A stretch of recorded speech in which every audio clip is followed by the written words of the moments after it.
Polenta just goes good with everything, and it doesn't need much. A nice, sturdy pot, boiling water. Let's salt it. Okay. A little bit of oil. And some flavorings, bay leaves. These are the flavors that you want to kind of give the polenta itself. So let's pour in the polenta a pioggia, the Italian version, just like rain. Let it fall like rain. So let's pick it up with a whisk and just throw it right where the whisk is so that you're incorporating it so it doesn't form the little bubbles, if you will, of polenta in the water. So at some point, switch to a wooden spoon. And let's lower the heat. We don't need all that heat. And while this is bubbling away, we can do the sauce. And it's gonna be a simple sauce of pancetta bacon, a bacon slab, a little bit of oil. Let's put it right in here. Let me mash up some garlic, just like that. So it'll give me the flavor, but I can remove it later. You know, polenta was such a basic staple in our kitchen. Actually, up north, Friuli-Venezia, Giulia, Istria, where we come from, we're called polentoni. You know, like the Tuscans are called mangia fagioli. And that means that we eat a lot of polenta. Now, especially after World War I, there was hunger in that area, and polenta really took over because it was a source of nourishment and food. So, you asked me about polenta. I'll eat it anyway, and I'll show you how to cook it anyway, from savory to dessert. I want a little texture in the pancetta, in the bacon. So let's cut it in lardoons like this.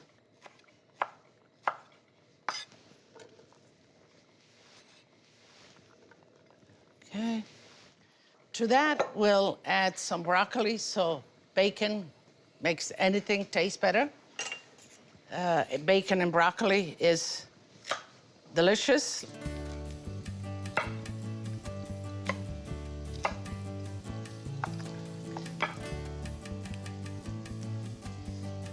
So you can do this really with any vegetables. Whatever it's in season, you know, I like my seasons. I love cooking in season. Okay, and not too big. I want to cut it kind of all of this, the same sizes. Let's see. Okay.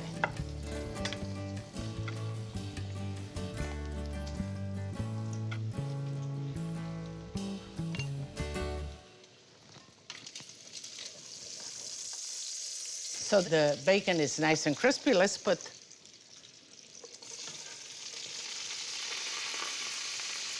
right in there. A little peperoncino. A little bit of salt, although the bacon has salt. And I will add a little bit of water to that.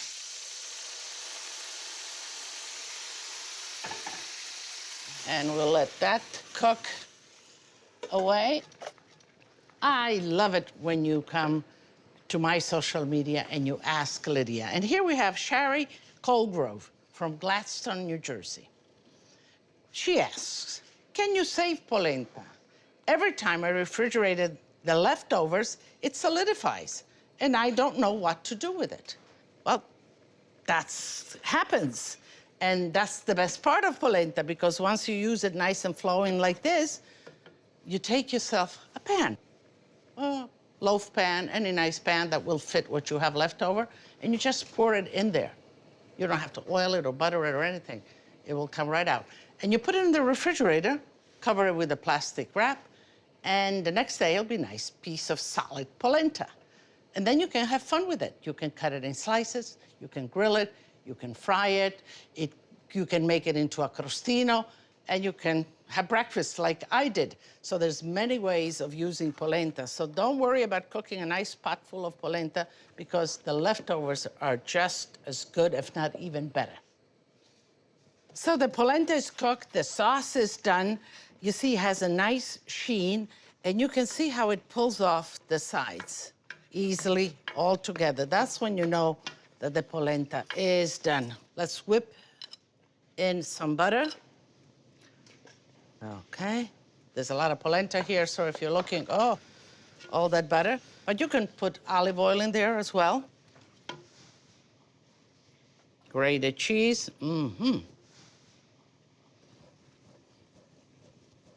This is hot stuff. And I think we are ready to plate.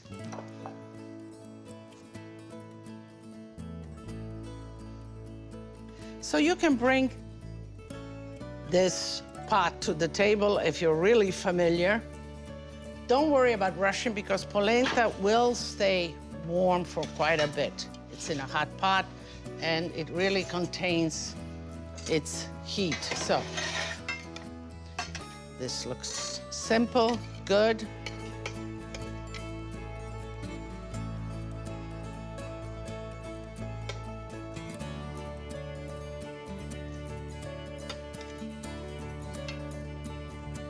I think that looks good. A little bit of provola cheese.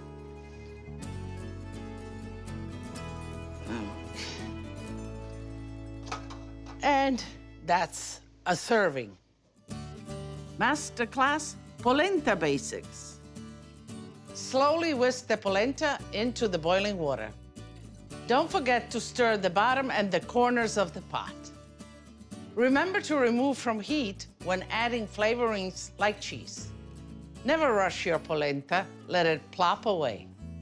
Now, I want to show you what to do with the leftover polenta, if you will. In this case, I'm gonna get this wide pan. So whatever you have left over, you just pour it in a pan. And if you have less left over, then you just pour it in a smaller pan. You choose a smaller pan. Okay. And if you have somebody in the kitchen to help you scrape it out, that's great because this is a hot pot.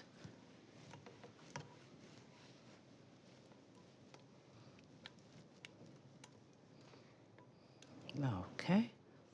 So you see when I tell you to stay close to the pan, because you don't want, it always kind of attaches a little bit to the bottom, but you don't want it to scorch.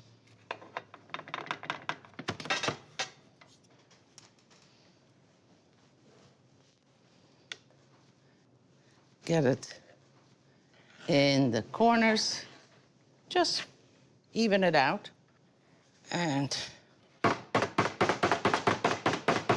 shake it into place. You let it cool a little bit, then you put a plastic wrap so it doesn't form a hard kind of crust on the top, and you put it in the refrigerator. And tomorrow you have another meal, many meals. But let's come back to today's meal. That looks pretty good to me. You see, even as it stays in the plate, it solidifies a little bit. And you eat polenta around the edges where it is cooler, like that. And you kind of turn the plate and you eat it around the edges. So let me, a lot of memories. Good memories.